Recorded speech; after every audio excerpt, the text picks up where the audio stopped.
télévision Futur Média mbokk yi ñu ngi leen di nuyu di rafetlu seen ànd ak seen kóolute xibaaru diggu ba ca ak ponk ci gën a fës mu mel ni ñi nga xam ne ñoom ñooy kilifa yi New Delhi ca Inde ñoom nag daal dañoo jëli dogal lu jëm ci ceeb bi ñu doon jëlee seenam réew di ko yóbbu ci yeneen i réew ñu daal di koy wàññi bu baax a baax ndax loolee dina laal réew mi di Sénégal ku ne xam ne ceeb lañ ciy jëfandikoo lim ba dafa xaw a takku jëwriñ bi ñu dénk wàllu jënd ak jaay ne lu ni mel amul ndax fi mu ne nii daal lu jëm ci wàllum ceeb am nañ ci lu doy ci fi nga xam ne foofu lañ koy denc soxna Aminata Assome Diatta itam wax na ci lu jëm ci màggal gi ak soble si leneen itam lu jëm ci wàllum consommé local maanaam suñu réew mi lu ñu fi jëfandikoo li ñu fi defar askan wi di ko jëfandikoo rappeur bi di Simon Kouka ne nag saak yi nga xam ne gune yi dañu koy jëfandikoo bu ñuy jàngi moom dafa bëgg rek daal ñi nga xam ne ñoom ñoo ne ci réew mi di ko defar doomi Sénégal yi di jënd saak yi bu ko defee koom gi mën a lew di ngeen ko dégg itam ci biir xibaar yi ci diwaanu Sandiara askanu Suusaan ak itam gox yu fasantikoo yo ko wër ñoom nag wàcc nañ ci mbedd mi la ñuy ñaawlu mooy ñàkk courant ndox ma itam xaw fa demee noonu ba noppi itam dem ak dikk ak wàllu wér-gu-yaram itam dafa tumuranke daanu fa dem fekki fa ka fa toogal télévision Futur Média beneen ponk mbokk yi muy lu jëm itam ci soxna yi nekk ca delta du Saloum ñoom it daal lu jëm ci pétrole boobu ca Sangomar tax na itam ñu am njàqare ndax nee ñu pétrole ba ak na nu koy liggéeyee ñoom soxna yi seenub liggéey taxaw na ca bu baax a baax mbokk yi daañu waxtaan itam beneen xew-xew muy Grand Prix international Cheikh Ahmadou Bamba Khadim Rasoul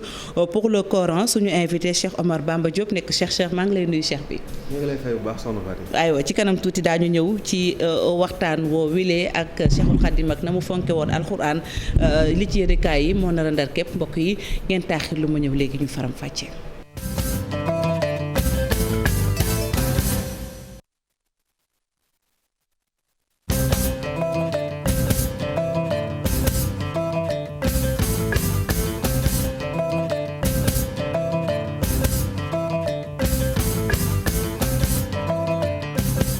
rafetloo ci ànd bi ak kóolute bi ci télévision Futur Média xibaaru diggu bëccëg gi mbokk yi dañu koy dooree ak nanu ko junjee mu mel ne foofee ca Inde dëkk bu ñu naan New Delhi kilifa ya dañoo jël dogal rek lu jëm ci ceeb bi nga xam ne dañ ko daan bayee foofu di ko yóbbu ci yeneen i réew ñu wàññi yóbbu gënu ko yóbbu ndax loolee dina indi loraange ci réewum Sénégal jëwriñ bu ñu dénk wàllum jënd ak jaay ne déedéet ndax ne daal fi jamono toll Sénégal am na lu doy ci wàllum ceeb lu mu denc moom soxna Aminata Assome Diatta itam wax na ci yeneen i dogal lu jëm ci soble si ak digg ya mu joxe ne fii ak màggal incha allahu rabbi moom soble sa dina delluwaat ci njëg ya mu daan jar dañ ci ànd ak Ibrahima Kane ak Younous Diatta ci ay leeral. Inde di fa ñuy jéggaani ceeb bu jëlee ndogal ne day tëj ay robineem njàqare mën naa am bu ñu xamee ne riz brisé bi doon na lu ñu sopp lool ci Sénégal wante jëwrin ji ñu dénk wàllu njënd ak njaay di dalal xel yi. C'est clair que boo waxee ceeb l'Inde nekk premier exportateur riz occupé 40% du marché ku nekk war nga mën a inquiété wu. Inde li mu décidé bañ a exporter mooy le riz brisé 100% te tey boo xoolee le riz brisé 100% ak yeneen produits yi nga xamante ne moom la maanaam yeneen catégorie de riz yeneen sous-produits yi comme 5% bi wala 25% de brisure boo xoolee prix yi soriwantewul torop. Sénégal pour mu mun a am mesure yu muy jël il faut que ñu am li ñuy naan notification bi nga xamante ne def nañ ko au niveau de l'OMC parce que da ngay gis dëkk goo xamante ne day jël dogal yooyu mais dafay nekk mesure bu temporaire. Il y a pas trop d'inquiétude à se faire tant que xamaguñu de façon précise lan mooy li ko sabab. beneen ponk bu soxal wàllu dund mi boo xam ne jëwriñ ji yëkki na ci ay kàddu mu jëm ci wàllu soble si nga xam ne kilogramme bi jamono ji ñu ngi koy weccee 700 jàpp sax 800 francs. Aminata Assome Diatta ne lu ni mel ci lu yàggul dara dina dakk ndaxte soble moom dina tuuru bu baax a baax ci réew mi te sax tàmbali na. bëggoon nañu balaa marché bi local parce que xam nañ ni oignon local bi dafa nekkoon ci marché bi bëgguñu woon producteur boobu amoon jafe-jafe écouler produit bi nga ubbi marché bi ci période goo xamante ne xëy na ci la waroon gën a mën a yaakaar am koom digg ba nga xamante ne bu marché bale bu produit bale yegsee rek day kase parfois parce que ménages yi souvent dañuy préférer oignon bi nga xamante ne moom moo importé waaye xëy na li ñu sóoraalewul woon moom mooy perte yi am ci diggante bi surtout en tout cas première forte pluie yi am na lu baree bari loo xamante ne yàqu na ci ginnaaw ndax wax dëgg yàlla la question encore une fois de la conservation s'est posée di fàttali ni le président de la République a dégagé 2 milliards pour ñu mën a jàppale producteurs yi ci ay infrastructures de stockage waaye xam nga marché public xaalis argent public pour dépenser ko jafe na procédure yi gudd goo xamante ne parfois ni ngay bëggee yëf yi gaaw du gaawee noonu. soble si rawatina ceeb bi nekk ñaari mbir yoo xam ne lu am solo la ci dundu sénégalais yi bés bu jot ci jamono yi nga xam ne nag ñu ngi dëgmal màggal Tuuba bi jëwriñ ji ñu dénk wàllu njënd ak njaay nee na xel yépp daal lu jëm ci soble wala ceeb moom benn jafe-jafe du ci am. Ibrahima Kane ñu sant ko bu baax a gërëm ko des ba tey ci xibaar yi mbokk yi wax itam lu jëm ci consommer local maanaam li ñuy defaree ci réew mi waa réew mi di ko jëfandikoo rappeur bi di Simon Kouka ñi daal mënees na ko tàmbalee ci saak yi nga xam ne gune yi dañu koy soxla bu l'école tijjee mu ne yooyee saak nag bu sañoon ñuy jënd yi nga xam ne fii ci réew mi lañ koy defaree te ay doomi Sénégal di ko defar moom Simon Kouka sax mi ngi am yaakaar rek ne daal dina am njàppandalu xarala yu bees yi duñ ci sori dañu koy teewlu ak Aminata Mbaari Sow ak Mar Dieng. ñaari at a ngi nii ñu ngi wër fépp ci Sénégal di dem gis artisan yi di liggéey ak ñoom pour que sénégalais am benn réflexe mooy soxla naa yére soxla naa dàll soxla naa tubéy mais tey soxla naa sac pour rentrée scolaire bi bu ma jéggaani di dem di jëndee sac feneen mais naa jënd sac boo xam ne suñu ay artisan ñoo ko defar donc tey dajaloo bi mooy pour justement lancer campagne boobu noonu bi nga xam ne mooy jàngi jee saaku fii tey am nañu ay artisans yoo xam ne mën nañu defar ay sac yoo xam ne fii lañ ko defaree te seen xarañteef day nekk ay sac yu baax yu dëgër yu am qualité et yoo xam ne tey suñuy doom mën nañ ci jàng année bi yépp te du dagg wala di xotteeku wala di teppeeku par ci par là comme yeneen sac yi nga xam ne gaa yaa ngi koy jëndee feneen. tey suñu bëggee que suñu économie suñu koom-koom gën a yokk mooy ñu dem jënd ci suñu mbokku sénégalais parce que boo jëndee ci suñu mbokku sénégalais kooku marché lay dem jabaram marché lay dem ak xaalis boobu ndugg ji. ak xaalis boobu da ciy fay courant ak xaalis boobu da ciy inscrire ay doomam donc xaalis bi di des fii moo gën xaalis bi di jéggaane di dem feneen ñuy jënd ay saak yu jóge feneen te saak yi baaxul. aywa ñu dem feneen dëkk bu ñu naan Sandiara ñu ne askan wa yeewoo ca Suusaan ak gox yu fasantikoo yëmbu dendal wàcc nañ ci mbedd mi bokk na ca la ñu ñaawlu ñàkkub courant ñàkk itam yoon yu nuy jaar wér-gu-yaram itam dafa tumuranke nee ñu la leen gën a métti nag mooy seen forage baak nag ak waat ak yore ba tax na sax neenu facture yu ñu leen jox xalaatu ko benn yoon ñu koy fay dañuy dem ca diwaanu Mbour Géej fekki fa Abdourahmane Diallo ak Mamadou Gueye ñoo fa toogal groupe Futurs Médias. Suusaan dafa mar ñetti weer a ngi nii village bi nekkee ci commune Sandiara jafe-jafe lay jànkonteel ngir am ndox donte sax am nañu forage li ko waral mooy anam bi waa Aquatech yore forage bi moo doy waar. ñun fas yéene fay benn yoon courant duñ ko fay benn yoon facture duñ ko fay Aquatech na jóge suñu dëkk yi joxaat ñu suñu ndox ñu continuer di ko gérer depuis bu ñuy yoree suñu ndox ba tey amul benn coupure boo xam ne amoon na fee 48 heures Suusaan mosul am léegi nag dañoo am 3 mois yoo xam ne. am nañ 3 mois yoo xam ne amuñu ndox te loolu mosul am Suusaan depuis Matin bu mu fi defee forage yi ba tey coupure bu mu yàgg 48 heures ñu defar ko te Asifor bi moo ko doon defar donc nañ ñu delluwaat suñu forage yi Asifor yi continuer waat di liggéey suñu liggéey au moins ñu am tuuti lu ñuy suturloo comme muñ ñoo dem bitim réew muñ ñoo jël dem l'exode rural. village bii nga xam ne ci Sandiara la nekk mën nañ wax ni dara amu fa boo seetloo sax yegg ci bërëb boobu jafe-jafe la. yéen bi ngeen di ñëw. gis ngeen li ngeen daj ci yoon bii nga gis nii latérite bii benn exploitant lay wax de moo ko fi def dégg defal ko boppam bu ko soxla gratifier ko redresser ko defal ko ba mu baax bu ci paree dem yoonam ñu des ci kàmb yi looloo fi ne. lu ñu mën a wax courant de mooy lampadaire solaire yii waaye nag xam nga lii ci lumière lekk la yem ñun soxla nañu moulin solaire. ñi dëkk Suusaan ak li ko wër di ñaax kilifa yi fexe ba nga xam ne lépp li nga xam ne seeni jafe-jafe la ñu bàyyi ci xel ndax jamono jii ñuy wax dëkk boobu jafe-jafe yu tarlee jànkonteel. Abdourahmane ñu des ba tey ci wàllum ndox mi ak OFOR ñoom ne ñu daal tabax nañu fukki château ak ñaar yu jëm ci wàllum ndox mi diggante Kaolack Fatick ak Kaffrine ñu ne nag daal loolu mi ngi soxal liggéey bu aju ci ñaar fukki forage foofu ci biir réew mi moom directeur u OFOR moo doon amal ab tukkib nemmeeku ci gox yi nga xam ne moom la mbir mi soxal dañ ciy ànd ak Pape Mbaye Diaw ak Fally Gueye ñoo toppoon ca tukki ba. mu nekk benn programme pour def ay ouvrage fii nii ci gox yi mooy Kaolack mooy Kaffrine mooy Fatick mooy Diourbel ak Thiès mooy la zone du centre ci programme boobu nag am na ci ay jumtuwaay yu bëri yu ñu waroon defar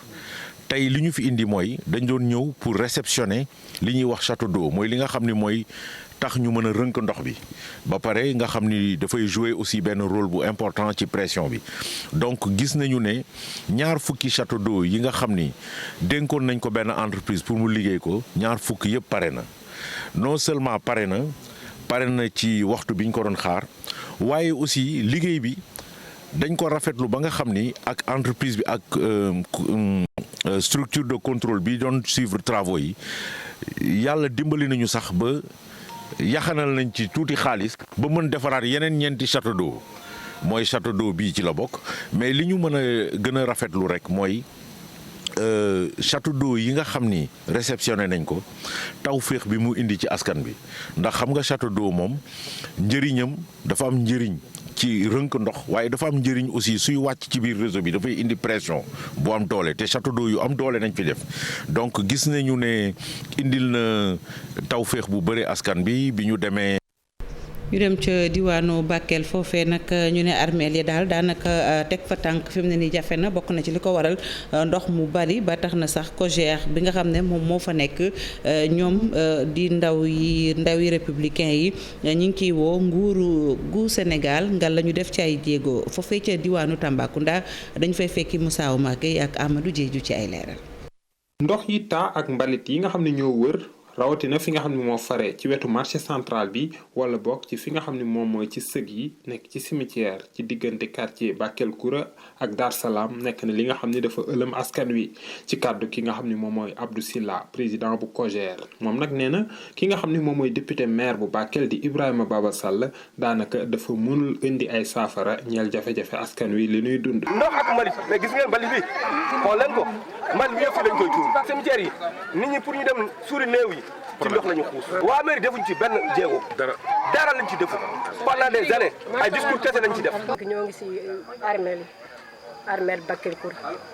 fii léegi néew yi dañuy dee nit yi dañuy xuus si biir ndox pour ñu dem denc néew yi lii métti na fii tamit yëpp ay kër la am na ñoo xam ne ay doomu aadama njaay ñoo fi yeew yooyu ñoo ngi leen bëgg a rey gis nga même fi may wax ak yow yoo yaa ngi naaw. y a tellement d'eau là-bas au point que finalement waa riverains yi dañoo mujj gas kii bi miiru armeel yi pour ndox bi dégg. wallaahi doomu aadama ñoo fa tëdd doomu aadama ñoo fa tëdd day finalement yàq yi da ngay gis yàq yi li bëggoon état bi gestu fii état bi gestu même bu fekkee ne c'est vrai honorable bi ñu wax chaque fois dañ koy def loolu du solution. bare na ay dëkk yoo xam ne tey jii ñu ngi ci biir département bu Bakel amuñu ndox mu sell mu ñuy jëfandikoo amuñu courant waaye itam ba tey amuñu ay yoon loolu lépp nekk ay jafe-jafe yoo xam ne tey jii waa COJER dañ ko làmboo bëgg daal ki nga xam ne moom mooy président Macky Sall gestu leen indil leen ci ay saafara. ci bi ñu jokkook moom ci téléphone ki di député maire bu Bakel di Ibrahima Baba Sall nanguwul yëy yàbbi ci lenn ci li nga xam ni waa COJER joxar bi na ñu jëmale ko ci moom. bu ñu jógee ca diwaanu Tambacounda ñu ñëw fii ñu dellu si des ba tey ci biir mu dem ca boori ndàngal ma foofee daal maire ba ak ñañu fa fal yees ba ñu ñëwee ba tey daal lu jëm ci daggi pàkk dana ko dakkandali woon daal di am gëstu bu ñu def gëstu ba bañ ca jógee def nañu lël lañ ca bëgg rek mooy fexe ba lépp lu ñu fay dagg ci suuf wala mu aju ci dëkkuwaay ñu teg ko ci aw yoon ndàngal ma ci diwaanu Bawol dañu fay fekki Babacar Diouf ak Ndongo Ndiaye ci caméra bi. ñi nga xam ne ay acteurs lañ di yëngutu ci wàllu développement lañu woowoon ci ndaje mi nga xam ne dañ ci doon xalaat ci plan d'aménagement du territoire u Ndangalma professeur maanaam population yi ñoom la ñu àndal ñu saytu seen dëkkuwaay saytu alam bi saytu tool yi saytu ndox mi saytu gàncax bi saytu daal lépp loo xam ne mën nañ ko jël comme ne lii ndëgër laay la pour gox-goxaan bi jëm kanam ñu jël ko seet ko par rapport ak plan bi nga xam ne mu lañu teg sur le plan national seet fan la ñu mën a jëmee commune bi fii ak ñaar fukki at ak juróom. outil de planification bi nga xam ne nar nañ koo teg ci loxob meeru Ndangalma dina ko may mu commencé def li nga xamante moom lay wooye demande sociale jox askan wi ay parcelles yoo xam ne ni dinañ fa mën a dëkk. man bi ma ñëwee Ndangalma nekk fi maire ba léegi yàlla dafa def xëy na dama ragal coow dama ragal aussi yaa fi defoon moo tax suuf pepp suuf laa la wax daggalu ma ko fi doomu aadama xam bu màcc ci lenn nga mën koo jëfandikoo boo ko jëfandikoowul yaa ngi lor keneen ki te bàkkaar mën na la ca fekk loolu moo tax dagguma fi kër dama ne fa nga xam ne nii tey moom mooy jumtuwaay yi ñu mën a teg te ANAT yor ko di leen di superviser tey aménagement du territoire bi yëpp ñu mën a superviser aménagement communalu Ndangalma ma ne naa dem ci ANAT. initiative bi nga xam ne mu ngi tukkee ci meeru Ndangalma dina tax ñu gën a mën a yore ressources communautaires yi te tamit fexe ba Ndangalma nekk dëkk boo xam ne nii dina neex a gis te di mën a xëcc ay investisseurs. Babacar Diouf ñu sant ko bu baax gërëm ko wax itam ci leneen muy beneen ponk bu ñu leen junjoon soxna yooyu nekk ca delta du Saloum ànd ak njàqare ndax daal nee ñu pétrole boobu nekk ci diwaanu Sangomar ñu fas yéene koo liggéey indi na gàllankoor ñoom seeni activité ñoom soxna yi sax daal ne itam lu jëm ci mbir moomee kenn dugalu leen ci moo ne day fas yéene nañu liggéey xaatim ab document boo xam ne buñ ko càmbaree mënees na caa jëriñu dañuy dem ca diwaan ba fekki fa Aminata Goudiaby ak Abdou Karim Bey ci ay leeral. département bu Foundiougne rawatina delta du Saloum boo fa demee jigéen ñu bëri fii mu ne dañu jaaxle activité yu bëri yi fa jigéen ñi di def nag bokk na ci napp ak itam soppi lépp loo xam ne day jóge ci géej gi waaye fii mu ne nag seen njàqare dafa gën a yokku ndaxte pétrole Sangomar bi nga xam ne dañ ko war a exploité ci lu yàggul dara ñoom nag ñu ni ba fii mu ne xamaguñ ci dara te dañu jàpp ne mën na leen gën a gàllankoor. dafa am loo xamante ne nag gan la fi muy pétrole bi muy ñëwee ñun la sa waroon a njëkk mooy ñun ñi nga xam ne ñooy population bi te ñu dëkk ca gox ga ñoom dañ waroon a ñëw si ñun envers nous waxtaan ak li nga xam ne mooy population bi dañoo am ay ressources te pétrole ñëpp xam nañ jafe-jafe yi si ne document bi nga xam ne moom lañ indi teg ko ñun mënuñu ko sax saytu parce que sa biir document ba c'est très technique mënuñu ko xam ñun fi ñu taxaw xamuñu ko. ONG Femmes Enfance Environnement bi nga xam ne ñoom Fatick la ñu basé nag ñoom boobu ba léegi ñu ngi leen di gunge ci ay sensibilisation ngir ñu xam seen i àq ak seen i yelleef ñoom itam ñi ngi sàkku ci nguur gi ñu gestu jigéen ñi nga exploitation pétrole bi nar leen a gàllankoor. nu gis ne bu nu bàyyee seen loxo te jóguñu taxaw danañu exploiter pétrole bi ci wetu li nga xam ne mooy ay jafe-jafe yoo xam ne kenn mënu ko nangu ci jamono ji ñu toll ndax femmes yi ba tey ñu ngi ci jafe-jafe liggéey jaay ñu ngi ci jafe-jafe am doole lu ñu liggéeyee bu baax mais ñu ngi ci jafe-jafe aussi amuñu ay maternité amuñu ay ambulance yu médicalisée zone boobu dafa bari ay problème ñu war fa exploiter pétrole bi fii ak 1 an. ci loolu sax ñoom la ñu dëxëñ benn document boo xam ni dañ ci def seeni xalaat ak itam jafe-jafe yi nga xam ni moom la ñu nar a am ci exploitation pétrole bi ne fas yéene nañ koo teg ci tableau njiitu réew mi ngir mu gestu leen. ñu ne nañu taxaw temm ci doon plateforme boo xam ne fu nu jaar président Macky Sall dana wax ak ñoom ndax loolu la ñuy wut ndax jigéen bokkul ay problème ak ñeneen ñi ñu ngi waxu exploitation wu pétrole jigéen ñi ñu ngi ci problème ñu ngi ci jafe-jafe liggéey sax jaayi ko amuñu marché buñ ko écoulé ressources yi fi mu toll ni ku ne xam ne changement climatique yi lan doon am ci li ñuy napp sax amatuñu ko fi mu toll ni mangrove bi dellu na ginnaaw. plateforme des femmes du delta du Saloum nag ONG Femmes Enfance Environnement ñoom ñoo ko taxawal ngir rek bëgg ñu gën a dugal jigéen ñi impliqué leen ci li nga xam ni moom mooy exploitation pétrole bu Sangomar bi plateforme boobu nag ne ñu lu ëpp 20 junniy jigéen ñi ngi ci. Aminata Goudiaby ñu jaajëfal ko bu baax a baax Grand Prix international Cheikh Ahmadou Bamba pour le Coran gulet ñu koy amal ñu tàmbali ko bu njëkk ñu ne daal lu ëpp fanweeri participants bàyyeekoo nag ci réew yu ci mel ni Burkina Faso Mauritanie ak Sénégal gi place yu njëkk yi ëllëg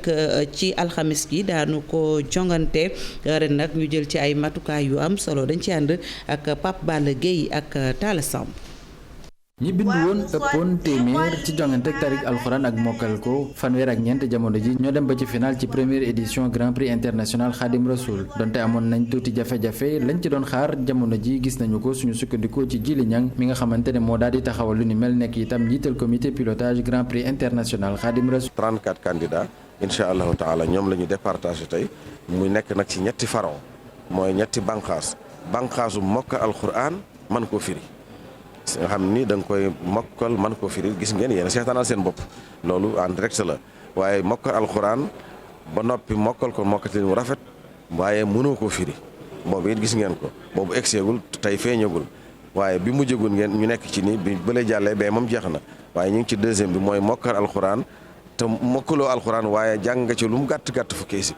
muy xale yi ngir ñoom it ñu mën leen ko encouragé nga xam ne kon concours bi dafay mel ni maanaam ñetti pàcc la. jury bi nag ñi ci nekk doon ay jàngalekat yoo xamante ne yu xarañ lañu niñ leen di xaymaa nag lépp dañu koo tënk ci anam wu leer nañ suñu sukkandikoo ci Serigne Modou Mamoun Mbacké. lenn lu ci nekk am na ay points yu ñu ko jagleel su ko defee kenn ku nekk su ko mayee ba pare ñu comparer ñett yi xool ban point mooy bi nga xam ne moom la am ci 100 points yi.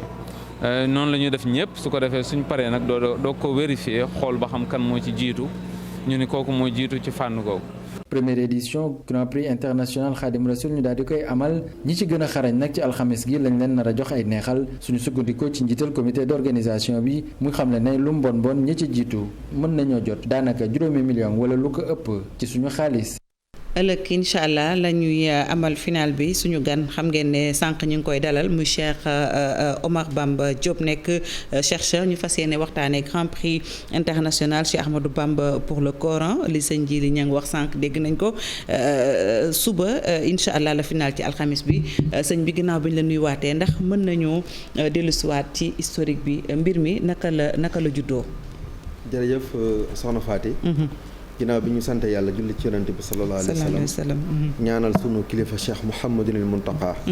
sama borom sàmm ko te aar ko ba mu àggale mébét yu rëy yi mu mébétal islam yëpp di am mbégte bokk plateau bi ak yow ngir ni ma la ko waxee rek ci ak njàlbeen fierté nga ci doomu daara yëpp macha allah mu mel ne li nga xamante ne moom la ñu woote muy Grand Prix international Cheikh Ahmad Bamba Khadimi Rasulillah pour le Coran day ñëw rek maanaam di tontu ñaanuk sëriñ bi ndax dafa wax ne wajaal bi jaahil muntaqa xayaati riayatal quraani di ayaati yàlla maa ngi lay ñaan ci barkeb sa yorante bi tudd muntaqa sama dund gi na nga ko def exclusivement mu nekk au service du Coran wala boog mu nekk exclusivement sponsor alquranul karim te sëriñ bi lépp loo xamante ne ñaan na ko yàlla rek ataytanil jamia duna salabi wali taqudu waxta talabi yàlla jox na ma lépp waaye lépp lu ma koy ñaan rek su ma koy ñaan bala maa daaneel mu jox ma ko mu mel ne ñaan googu nag sama borom da koo nangu waaye li ma koy faral di waxee Cheikh Ahmad Bamba bu yàlla nangoo ak ñaanam day mel ne da koy jëmmal ci ay jëmm mbooloo bi nga xamante ne tey nag ñoo taxaw fas yéene woote concours bu mag bi ci alquranul karim ñoom ci njabootu Cheikh Ahmad Bamba Khadim Rasulullah la ñu bokk xam alquran ñor gu mu ñor sëriñ bi ak it maanaam cër bu rëy bi nga xamante ne moom la am ci liggéeyam ndax sëriñ bi dafa wax ne lil Mustafa nawaytu ma yujaddu sunnatuhul gharaba inni ahmadu mu mel ne kon tajjid boobee la ca jiitu mooy joxaat alquranul karim ses lettres d'or joxaat alquranul karim son blason d'antan ci loolu nag moom ci jëmmam ci jamono bi mu fi nekkee am fu mu fekk alquraanul karim am fu mu ko indi bi mu fi jógee it ñi nga xamante ne ñoo toogee ay jotaayam ñi nga xamante ne ñoo wéy di fas pas-pasam moom Cheikh Ahmad Bamba Khadim Rasulillah jàpp ne liggéey boobu ñoom la war loolu moo war a Cheikh Abdou Khadir Niang ak comité de pilotage bi mu àndal ci ndigalul Cheikh Mouhamadul Muntaqa ak Serigne Modou Xaban moom Serigne Fallou mi jiite daara yi taxawal Grand Prix international bii nga xamante ne ren jii mooy première édition bi ñan ak ñan ñoo ci mën a bokk ndax ki àlluwaam soriwut mën na cee bokk sama classe gi wala ñi nga xam ne dañuy tari ba mokkal te duñ ko gestu waaw loolu bokk na ci spécificité concours bi mooy dañ koo tàmbalee ci suuf ba ci kaw mooy ku jàng ba am fukki isib rek may nan la nga mën a bokk ci concours bi léegi nag foofu mooy sëy bi gën a suufee bu ci gën a kawe nag mooy ñi nga xamante ne dañuy mokkal alquranul karim man koo tajwid waaye man koo tafsir loolu mooy maanaam dañoo ratisser large dañoo jële ci suuf dong bi tàmbalee jàng ñëpp lañu may chance daal ku nekk may na la chance ci fi nga toll maanaam nga concourir parce que may gone yi chance ci ñu dem ci concours yu mel nii ak ndaje yu mel nii day encourager génération yi pour ak xale yu ndaw yi ci ñu gën a fonk alquranul karim te soxna si alquran fi mu toll nii tabarakallah xawma lu ko gën a rentable fii ci Sénégal Sëriñ Tuubaa firnde la ci safar gi teru final bi suba la ci alxamis bi fekk ñu nekk ci weeru safar gi dafay jaadu ñu dellu siwaat ci diggante ku tedd ki Cheikh Ahmadou Bamba Khadim Rasoul ak waxi sunu borom jooju di alxuraan kitaabu rabbi kaana lii wa kuntu lahu walillaahi bihi sakkantu fa kullu man bi yaluuz fal yudim tilaawatan li xayri zikrin xadrusim moom Cheikh Ahmad Bamba Xadim Rasulillah ku ne xam ne relation bi nga xamante ne moom la am ak alquraanu karim waaye dem ba wax ne malakanil quran tamlikan yaduum bi ànd ni xillun wa hibbun wa xadim man Cheikh Ahmad Bamba Xadim Rasulillah yàlla moom loo alquraanu karim ndax man kat yàlla ab xaritam la ab soppeem la loolu bu ko sëriñ bi waxoon rek te amul ay preuve à l'appui le profane pouvait en douter waaye bu ñu xoolee sëriñ bi ci cursusam dinañ gis ay éléments yoo xamante ne ci moom lañ ko mos a gis ci humanité te dootul ñaar nit lu mu moomul mënu ko maye dëgg la am na bis ku ñuy wax sëñ Modou Fall alxuraan dafa ñëw ci moom ne ko man gàdd gi ma bokk ku fa mokkul alxuraan doo fa tekki dara samay at sori na daara jëna dem naa fa mënu maa mokk alxuraan Cheikh Ahmad Bamba may ma alxuraanul karim xanaa ko gëm na ne sëriñ bi moom alxuraan dëgg la mu ne ko mu jox ko rendez-vous ba mu ñëwee mu teg loxoom dafa wax nañ ne dafa indi loxoom mbubbam dugal ci bopp bi ne ko iqra mu tàmbalee jàng suratul baqara ba wala tujaadiloo ba inama sabilu mu ne ko taxawal beneen bis ba mu ñëw mu tàmbalee inama sabilu ba wala tujaadiloo bis ba ca toppaat mu tàmbalee wala tujaadiloo ba minal jinnati wan naas mu ne ko a'taytukal qur'an tajwidan wa tafsiran may naa la alquranul karim ca gën jaa rafeti njàngin waaye may naa la ko it ci nga xamaale maanaay alquran kooku bokk na ci ñi gënoon a ràññeeku ci gànnaar ci man alquranul karim ak dégg nit lu moomul du ko maye soxna Faty dëgg la loolu kenn mosu koo dégg ci humanité waaye bu ñu xoolee tamit suñu société ni nga xamante ne noonu lay doxee dinañ gis njabootu Cheikh Ahmad Bamba Khadim Rasulullah yitte ji nga xamante ne def nañ ko ci loolu ñu jàpp ne ndonol sëriñ bi la ndax ba bu yàggul rek téere boo mos a gis fii ci Sénégal muy téere bu ñu binde la ko kër Cheikh Ahmad Bamba Khadim Rasulullah lay jógee booba kaamilu sëñ Hamidun Lo ngay gis kaamilu sëñ Jëmm Siise ngay gis sëriñ Moustapha sëñ Mouhamadul Moustapha sëriñ Fàllu yooyu rek nga daan gis ba bu yàggul lañ commencé am ay kaamil booba bu kala boo jàngewul kala rek wala jadaayir kaamil bu jógee kër Cheikh Ahmad Bamba ngay jànge waaye it bu ñu demee ba gis jamono soppeeku ubbeeku ñu am beneen air boo xamante ne dafa mel ne jamono daa ubbeeku concours yu mag yi ngay dégg ci réew mépp it kër Cheikh Ahmad Bamba Khadim Rasulullah fa lañ koy organisé muy concours bi nga xamante ne waa Sénico ñoo koy def ñu ziar sëñ Abdoulaye Dia concours bi nga xamante ne Nasiruddin Ahmad Saloum Dieng moo ko fi njëkk a commencé ca Thiès kër Cheikh Ahmad Bamba lay dellu ba ci concours bind alquranul karim bi nga xamante ne C3S Alhaji Serigne Seck ñuy ziar sëñ Dame Touré ñoom ñoo koy taxawal lépp ci kër Cheikh Ahmad Bamba lay dellu di wane ne murid yi xam nañ cër bi nga xamante ne moom la Serigne bi jox alquranul karim waaye ñoom ñëpp nag ñu di ci góorgóorlu waaye nag fi dañuy wax ne soxna Faty cere ju neex ci la diw dàqe liggéeyal Sëriñ Tuubaa ci alquran baax na waxtu yëpp waaye def ko nag ci weer wii nga xamante ne nag moom ci la wax ne xaawaltu shukra laahi fii turaabi ba'da jamili sabri fi ightiraabi maanaam maa ngi sant yàlla fii ci sama suuf nag ginnaaw ba ma muñee muñ gu rafet ca sama tumuranke ga dëgg-dëgg moment ne pouvait être plus adéquat pour magnifier l'œuvre du Cheikh dans le Coran. Absolument. Dernière question très très rapidement waxtu wi xooj nañu initiateur bi ak mode de financement bi. initiateur bi mooy Serigne Abdoul Khadir Niang damay wax ne moom ci jëmmam rek day firi genèse u alxuraan fii ci Sénégal ndax koo xamante ne sëñ Ahmadou Fadiama mi nga xamante ne moo juróom-ñaareel bi nit bi jébbalu ci Sëriñ Tuubaa moo jur sa baay sëñ Buubu Faal nekk sa maam di ñibbi Pire Sañaxoor Xaalima Jaxate Kala jur sa yaayi baay kooku dafa mel ne moom ci boppam rek c'est le Coran c'est mooy genèse alxuraan en miniature waaye nag mu nekk ab murid sadiq boo xamante ne dundam gépp jox nag alxuraan daaraam mi ngi nekk Scat Urbam daaray institut islamique Cheikhul Khadim mode financement bi it comme ni ñuy financer lépp dans le mouridisme tout est interne dañoo jël kaamil bi nekkat murid yi na ku nekk pare ne benn saar ci la nit ñi jóg ku nekk jël nangami saar ku nekk ñi mën a jël benn saar ñi mën a jël ñaar ba ñu pare ne alquranul karim ba mu jeex loolu moo waral mooy mode de financement bi ndax sëriñ bi il tenait à l'autonomie interne parce que ku la sañal rek ku la mënal rek sañal la jërëjëf Cheikh Omar Bamba Diop ñu lay jaajëfal bu baax ziarat bu baax sëriñ daara yi ki ñu jàngal alxuraan di sëriñ Bolle Mbay kër sëñ Mbay Longoor ñu lay jaajëfal bu baax Cheikh Omar jërëjëf ñu weel xibaar yi mbokk yi wax itam ci xibaar yi biti réew yi ak Mikhail Gorbatchev xam ngeen ne moom it faatu na niki démb ci juróom-ñeent fukki atam ak benn mu mel ni ñu ngi koy sargal ci àddina wërngal këpp moom prix Nobel de la paix ci atum 1990 mu mel ni des na ci taarixu URSS ndax taxawaay ba mu fa amoon dañ ci ànd ak Ibou Diouf ci ay leeral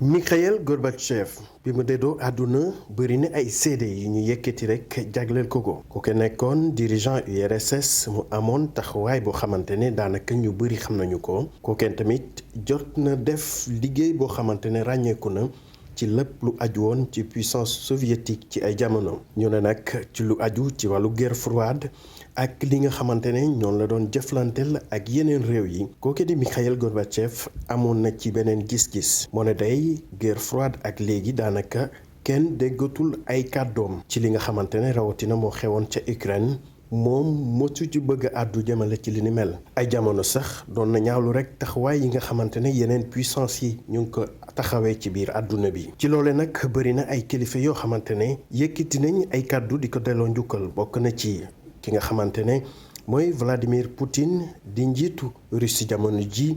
moom nag nee na kilifa bu mag moo fi bàyyeekoo ku amoon kàddu ku amoon gis-gis itam ngir fexe ba jëmale kanam li nga xamante ne mooy Union soviétique ak sax Russie. président Amérique bi di Joe Biden mel ni ku koy feelu mu ne nag kii moom ab kilifa bu raar la woon loole tamit taxoon na ñu bëri ci àdduna bi jox ko cër. moo ne day ñu bëri d'accord yu ñu woon ci ni mu daan doxale ci ne nag ci jamono ji mu yore nguur gi nag jot na taxawal ay réformes yu bëri fi nga xamante ne mooy Union soviétique moom sax la ñu jàpp ne rek moo indi woon li ñu duppee perestroïka. Mikhaïl Gorbatchev daloon nañ ko njukkal ci àdduna wërngal këpp di fàttali saa su nekk li nga xamante ne jot na ko def ci lépp loo xamante ne dafa taxawu woon rek ngir Union soviétique bi nga xamante ne bokk na ci ñi ko taxawaloon gën a bokk ci puissance yi nga xamante ne lépp lu aju ci wàllu koom wala sax puissance militaire ñu taxawee noonu. Ibou Diouf ñu jaajëfal la bu baax yegg si nañu ci xibaar yi tàggat yaram ànd ci ak Cheikh Tidiane Diaw Cheikh Tidiane ginnaaw bu ñu la nuyoo basket lañ koy tàmbalee ak sunu gaynde yi. ma lay fay Fati basket sunu gaynde yi ñëpp si démb ca Tunis ginnaaw ba ñu fa amalee ñeenteelu fenêtre éliminatoire coupe du monde. ancien international bi di Assane Ndiaye moom gis ni ëllëgu équipe nationale bi lu mat suuraale la ndaxte lim ci gis dal na xel lool ak coach bu bees bi nga xamee ni dafa imposer daanaka ay markam ci équipe bi dañ koy teewlu moom Assane Ndiaye ci micro moo Bassine ñëw. ñi nga xam ni xam nañu basket man je m'y attendais parce que j'ai vu l'équipe se préparer j'ai vu l'équipe avant bi muy dem Alexandrie. rythme bi ñu gis par rapport aux entraînements on pouvait s'attendre à ça avec la touche bi nga xamante ni moom la coach bi indi ngañ ak manière bi ñu aborder aussi les joueurs yooyu yëpp daf ci jouer donc ñun mënoon nañu xaar que ni y a un rythme y a quelque chose qui pourrait se passer maintenant xale yi def nañu exploit parce que jouer comme li ma wax sànq Soudan du Sud ak lu ñu wax actuellement c'est l'une des meilleures d'Afrique jouer la Tunisie ci dëkkam gagné ko avec la manière yombul donc pour man préparation bi vraiment joué na ci rôle bu am importance. ci wàllu football trophée coupe du monde bi ñu ngi koy xaarandi Dakar 6 ak 7 septembre bi ñu dëkkmal muy séjour boo xam ne dañ ko amal ci ñetti étape ñu ci xaarandi mobilisation bu mag ci population bi ki wax loolu di jëwriñ ji yor wàllu tàggat yaram fii ci Sénégal jàpp ni li daal ab lancement la ci participation bi nga xam ne Sénégal war na ko amal fële ca ak Qatar ñu tollu ci Cheikh Sadibou Diarra. mbébét jël coupe du monde Qatar 2022 bi Sénégal am fas yéene na ko door juróom benn ak juróom ñaari fan ci weeru septembre bii di ñëw bés yooyu ci la ñuy dalal coupe bi fii ci Dakar. mooy juróom benn fan ak juróom ñaari fan ci weeru septembre nekk lu nit ñuy fàttaliku moom laa wax léegi ci tubaab nee naa leen match ci coupe du monde yi supporters yi sénégalais yi ñi nga xamante ñoo nekk fii ci réew mi fii lay commencer le 6. war a gañe nag match yi ñu war a am yépp ñun bu ñu gañee ñaar yi defe naa li ci des joueurs yi dinañu ko gañe ñuy ñaan mobilisation bi wone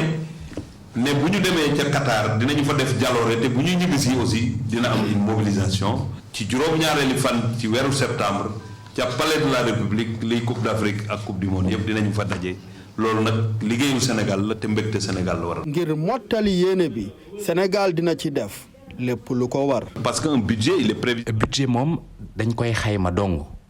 bu fekkee ne sax dañ la wax ne 7 milliards la lépp day dépendre ci parcours bi ndaxte bu fekkee 10 milliards la ñu am ci budget bu fekkee ne dañoo toog quart de finale kon koppar yooyu yëpp duñ ko dépensé li ma leen di wax daal mooy bu leen am jiixi jaaxa état bi fi mu toll nii mu ngi def kéem kattan ngir dajale moyens yëpp ñun dañuy dem Qatar waaye demuñ rek ngir participer noonu rek ñun ñooy champion d'Afrique naka noonu itam fukk ak juróom-ñetteel ci wàllu classement mondial bi kon am nañ suñu ay objectifs te dinañ def kéem kattan ba atteindre ko. Nous nous battrons pour atteindre ces objectifs. laataa ñu ciy yegg Sénégal dina dalal coupe du monde 6 ak 7 septembre bii di ñëw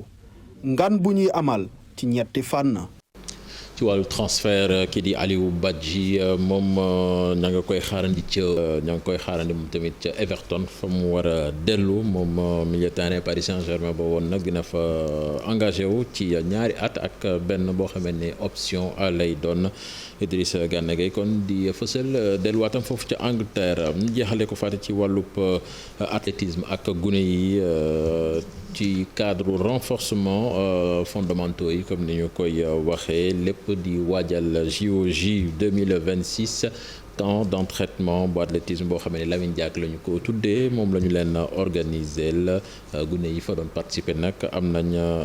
ba ci fukk ak ñetti at ñu teewlu ci reportage Ibrahima Kane ak Pape Sangoné Mbaye.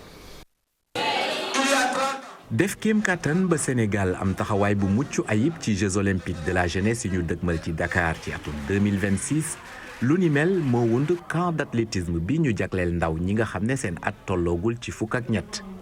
mu di ab camp boo xam ne ndem si yàlla Lamine Diack la ñu ko tuddee. xale yi ñuy formé li ñu leen di lancer comme message mooy maanaam ñu ngi tàmmale li nga xam ne du tey lañ koy ji nañ tey waaye ëllëg lay doon pour ëllëg la. donc li ma leen di ñaan mooy ñu muñ patience yàlla alxuraan sax wax na ko inna Allaha ma'a saabiriin Dieu avec les patients boo patient yee di nga récolter. voilà léegi tey bu ñu naree porter drapeau Sénégal dans quelques années dafay fekk tey la ñuy commencer entraîner wu pour loolu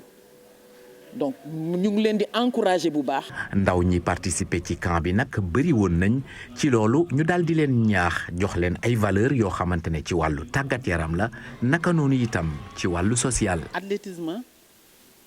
discipline bu metti la boo ko bëggee def il faut nga am rigueur am patience te tamit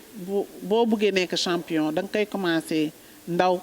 ba mun a am résultat après boo def. te sport bi léegi toll na niveau boo xam ne boo jàngul sax am na yenn stratégie ak calcul yoo doo ko mën a def sport fi mu toll jamono ji dafa soxle nga jàng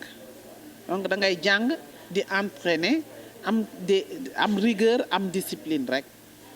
après li ci des yëpp day yomb. camp bi nga xam ne Lamine Diack lañ ko duppee nag kon bii moo nekk ñaareelu édition bi li ñu ci jublu mooy tàggat bu baax a baax athlètes yu ndaw ñi ngir nag ci atum 2026 ci Jeux olympiques de la jeunesse yi ñu mën a def ay jaloore. soxna Fatou li moo fi gënoon a fës ci xibaar ci wàllu tàggat yaram. jërëjëf Cheikh Tidiane Diaw xibaaru tàggat yaram yi buur na ñëw nañ ci ponk bu mujj muy li ci yenn kaay ak la ñu xëyee. njëg yi ci marché bi ak taaweeku geneen gu ci mën a ñëw dollikuwaat ci njort ak observateur ak crise bi ci àddina ñeel pétrole ak gaz bi yéene kaay bu groupe Futurs Médias ne boobeeb crise taroon lool ci bi mbas mi nuyoo ci àddina ñu ne déetawaay xare ba diggante Ukraine ak Russie ñëw gën a yokk jooda nag yëf ya kon njëg yi ku moywul dootul neexatee bu mbir yi soppikuwul donte nag daaw ba léegi ak crise yooyee état bu Sénégal mu ngi gàddul askan wi li waroon tegu ci yooyee njëkk Serigne Boub nekkoon ni jamono directeur général Petrosen ak kër gi di Sarr xam-xamam màcce kon ci fànn woowee ci observateur ba tey di ci am yaakaar moom file coupe diir crise bi ci pétrole ak gaz ak wàññeeku am ci mbaa mu jóge ci àddina ndax Amérique ak Iran ci ndorteelu weeru ut sax ci pàttali am na ndaje mun amal seen biir ca Vienne ngir waxtaan goo xamante ni bu gindiku amee mën na jur di kaatuk pétrole ak Iran gi ci marché bi wàllum ceeb bi observateur doon tiitale démb sekke nag njawe ni naan réew mi stock bi fi des du wees ñaar ba ñetti weer observateur ci boppam xëyaat na nag jàllale kàdduy waa SAED ñuy dalal xel yi dàq nañ bépp xalaatu pénurie ci réew mi ak stock gu ñetti téeméer ak juróom fukki junni junniy tonu riz paddy yu fi ne. Le vrai journal mel ni ku naan yi ñoo mata waxtaane ci réew mi politique gi doy na politique guddeeg bëccëg askan wi sonn lool aji jëfandikoo yi naka noonu ñu baleen ak i commerçant yu def lu leen neex taaj fi ndab ñetti yoon ci bés jafe lool wàllu luyaas bi studio wala appartement boo laajee njëg ya da ngay foog sax ni nekkoo Sénégal njëgi fer ak ciment bi naka noonu politique nag mel ni lu dërkiis ci réew mi waaye ci yéenekaay yi ndax Sud Quotidien moom la xëyee ak njiiteem assemblée nationale ak opposition bi taxaw ngir lëmbe xew wi ci waxin bañ a baax yëf ya ak waa nguur gi bu keroogee 12 septembre di bëccëg gi ñuy installé 14e législature gi ci biir waa Yewwi Wallu it bëgg-bëgg ya daje fa ngir njiiteem assemblée nationale bés bi la journée Pastef fa dugg ca pecc ma cadre parti bi ne ñoom seen mbër mooy Birame Souleye Diop ñeneen ñu taxaw dooni mbër Barthélémy Dias Ahmed Aïdara ak Lamine Thiam yéenekaay bi ne ëllëg dinañ gise waat seen biir enquête ne le choc des ambitions li mbëtt bëgg la bar bëgg ca seen biir groupe boobe ñoom Yewwi Wallu muy Ahmed Aïdara di Barthélémy Dias di Cheikh Bara Dolly Mbacké wala Lamine Thiam ku ne samp ndëndëm daje nañu nag ba xaaju guddi biig lañ fa tënkee rek mooy ñetti groupe parlementaire yu nu sóoraale ca penc ma seeni wet muy groupe taxaw ak i alliéem groupe PDS ak i alliéem ak groupe Pastef ak i alliéem le quotidien ne Yewwi libère demain ëllëg ñu firinu mbaanu lettinu source aane Barthélémy Dias moom donte turam feeñ na ci ñi bëgg a taxaw jiite assemblée nationale moom day mbili gi ba tey kenn dégg ko ci làmmiñam yéenekaay bi ne ab diira ngi sax mu dem dallu ji ci États-Unis moom Barthélémy Dias bàyyiwul adresse nag bu ko kenn mën a jokkoo ak moom ñoom leader yu Yewwi nag la tribune xëy ne def nañu seen waxeet bu njëkk muy la ñu waxoon ci wàllu dakkal booleeg ndomba tànk gi bu nu faloo rawatina waa Pastef ca ba sànq furaas daal di xideen dara lañ ca deful ci gàttal xotti nañu teg fële ca wet ga seen charte bopp direct news moom benn bokk yaakaar bu Kaolack la xëy tey ak ñu ne Papa Demba Bitèye mi fa gagné ci wàllu député gi ca boobaak léegi yenn ci camaradam duñu jóg ci di ko dal di song ak di sànni trak yéene kaay bi ne boobeeb coxor la xel mënul nangu bu dee dog-dogi courant yi naam mu ngi wéy ba tey ci réew mi waaye ku ne xam nga ni nam daa yàggee ak bare ka tegaloo gëj na fi lool l'info xëy AIBD ak privé Sénégal yi fay liggéey mer bu futt la ñu def ñu ne dañu ay jeunes yu dugal seeni koppar investir ngir liggéey bu sax ca boobaak léegi AIBD ubbi ay milliards la ñu fa def waaye laas lañu gis ne daal warul jàpp rek ne contrat juróomi at la ñu am tax ñu leen di néewal ca sax ñu ne am na fa ñu nu daggal ay contrat fukki at ci gàttal du nu saf ay jirim ci seen propre réew am na fa sax ñu ne seeni camarades yu faf joxe seeni caabi ñoom tëj seeni bitik ñu romb AIBD jël Ila Touba gi ak yéenekaay bi di laas bi ñëw xëyaat ci kàddu yi ku tedd ki ay digleem Serigne Mountakha Bassirou Mbacké yéenekaay bi ne kuy dem màggal ngir bës kese soo yeboo jàll ca wet ga ci gàttal ni ko sëñ bi waxee rek lu mooy ak pertakuk alku du leen ko jural bu baax gërëm ko sant leen yéen tamit ci cofeel gi safoo bi ak kóolute bi léegi Mamadou Ndiaye ci li xew ci biir internet bi desandi leen ak programme yu télévision Futurs Médias yendu ci am